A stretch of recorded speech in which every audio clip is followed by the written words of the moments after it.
What's up, everybody? Well, if things are looking a little bit different out here, I want to talk to you about why.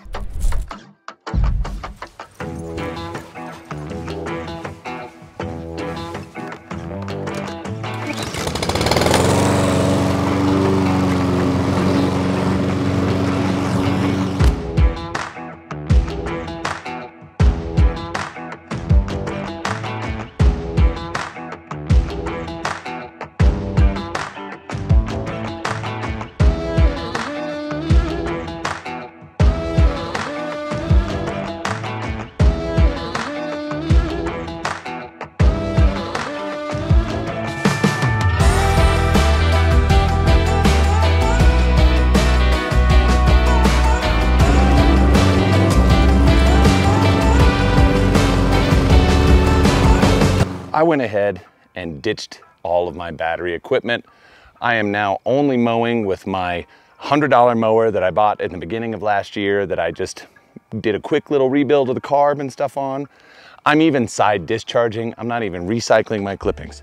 I'm cutting it about 2¼ inches, which is probably the highest that this lawn has been in a long time. The other piece of equipment that I added was my steel multi-tool. So that thing is doing everything around here, including work around the perimeter of the place, into the brush. I've got the brush cutter attachment. I've got the rotary scissors. I've got the standard nylon head as well. So, you know, I've kind of changed up a few things. So let me get you in here to really take a look at what this grass is doing right now in this big heat wave that everybody's getting. And let's talk about what I've done to it so far this year. Now, I had to recover this lawn from all of the rodent damage. It looks really good back here. The place where I use that Scott's Easy Seed still really hasn't come in the way that I thought it was going to. My germination test was destroyed by my dog, but it was like 21 days before that seed even started to come up, so it wasn't really all that great. I am only cutting with my push mower this year. No need to get out the Husqvarna. There's a couple reasons for that. I'll get into it in a later video. And as I had mentioned years ago, I sold my Toro to my next door neighbor. And we're gonna be going on to his lawn this week as well to show you what we've done over there. Now, right now, I'm watering this thing 2 to 3 times a week. I'm putting down about 1 inch of water, a little more if it looks like it really dries out, but that's about where I am right now. Now, as far as what's been fed this year so far, I have done my RGS BioStims twice. I have done Aerate once. I have done 2600 Green Charge. That's what this has gotten, and it's due for a feeding now. It's been about 5 or 6 weeks since I put the first feeding out, and it's still growing very well. You could tell by how I cut it. This is about 5 days since I cut it before, so I took about 1 inch off today, maybe 1.5 inches, so it's growing very nice and evenly, even in the heat, and striping really nice too. So I can tell that it is just kind of, the color is just sort of starting to fade. It's not too bad. In fact, it probably looks really good on camera, but to me, just a touch. It's just a touch peaked. So this year, the biggest challenge that I've got is my new best friend. My little dog has not quite figured out where she should be using the bathroom. My old dog, God rest his soul, was really good about never going on the lawn. This one, not the case. So yeah, these dog spots, that's pretty much the biggest thing I've got going on as far as problems around here. Aside from a bit of overgrown grass that we're gonna take care of here in a minute. We'll go whip out that awesome steel, like multi-head tool. Freaking love that thing. The combi cut, I believe is what they actually call it. So we'll clean this stuff up and do a little bit extra work. But I want to show you what's going on with the green. It's more of a golf brown right now at the moment. Not exactly the best shape, but I'm going to talk to you about why and what I've been doing to it to get it into epic shape, even in this heat. You know, one thing I should mention in all of this, what I wanted to do this year was kind of, in a way, sort of go back to the roots, right? The side discharge, the gas, all of that kind of stuff. I wanted to just go right back to it. I like this whole, like, there's no wrong way to get green grass unless you just don't do anything, right? So I'm hitting all the high points still, like hitting the proper mowing, probably the better, you know, realistically a better height than what I usually do to this thing. It's getting the attention it needs. I'd say I'm still a bit on the light side as far as with other people, compared to other people. I don't really feed this thing super heavy, but this year I'm upping it, and I'm gonna hit maybe twice what I usually do, which is about a pound and change per 1,000 square feet over the course of the year. I'll probably be at like 2.5. I'm just gonna sort of juice this thing up. So like I said before, I've only run the green charge in for the fertilizer yet this year, and I'm gonna go ahead and do that again, put a full gallon into my fert tank and flood this whole thing out. But let me go back down to the green. I'll talk to you about what I've been doing down there. It's getting some good play right now, if you can't notice.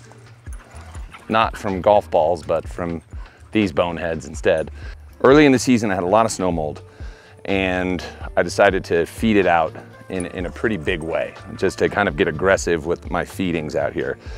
And so the grass began to lay across like it's done in the past. If I haven't been out here to mow it as much as I'd like to, the grass starts to lay down and it fattens up. So for the last week or so, I've been cutting and cross-cutting this 3 to 4 times a day to get everything kind of pushed back the way that it should be and cut back down to its height.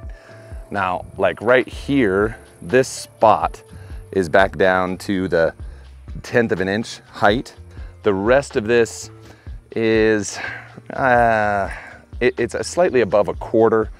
I don't have an exact on it, but that's where the rest of this is right now. So I was just cutting back down to see how bad the turf was gonna look if I kept going lower.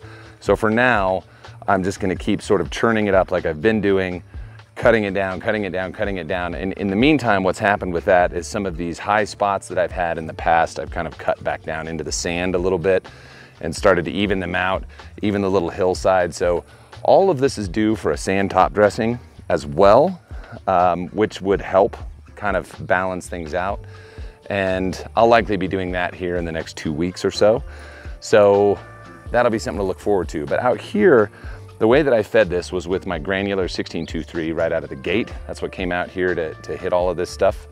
And then I've been feeding it with my 16-2-4 slow release liquid apart from that. So going back to it though, this whole thing is just going to keep going with that 16-4-8 liquid, which you guys are gonna see released as the green force is what that's called. So okay, see this?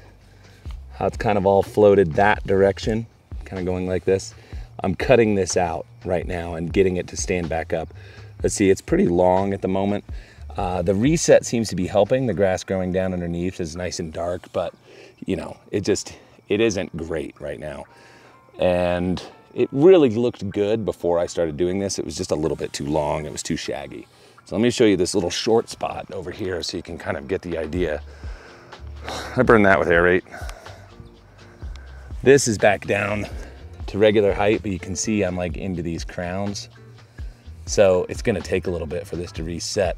And it's just the way everything kind of was laying this way prevented some good thick growth underneath it. So like I said, this is gonna take a bit of time, but it'll look pretty good and in short order.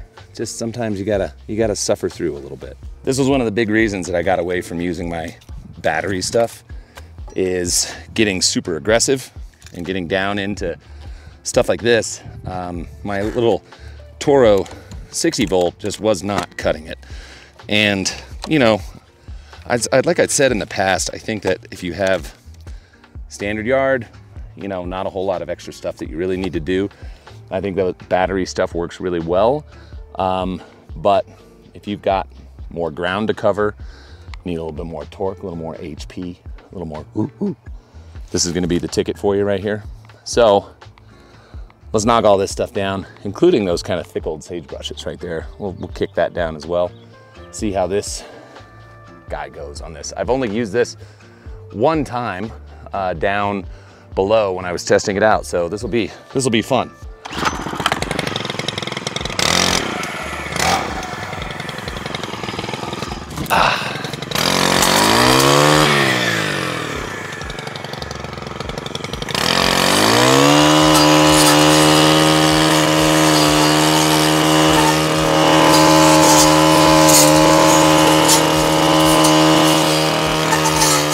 Well, we made short work of that whole thing.